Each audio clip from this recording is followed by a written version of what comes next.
बटाटा भाजीची मी सोपी पद्धत दाखवणार आहे आज। 2 टोपण तेल घेतलेलं आहे मी। गरम कढईमध्ये घालायचं आहे। त्यामध्ये मोहरी घालायची आहे 1 चमचा। छान अशी तडतडल्यानंतर त्यामध्ये आपण मिरच्याचे काप केलेले घालणार आहे। कढीपत्त्याची पानं घालायची आहेत 7-8। कांदा उभा चिरलेला घातलेला आहे मी। पातळ असा चिरून घ्यायचा आहे। लालसर होईपर्यंत भाजून घ्यायचा आहे कांदा। त्यामध्ये चवीनुसार मीठ टाकायचं आहे। हळद घालायची आहे 1 चमचा।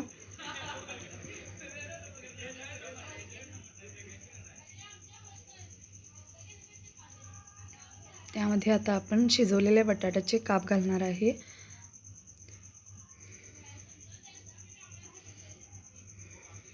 मॅगी मसाला घेतलेला आहे मी, तो घालायचा आहे।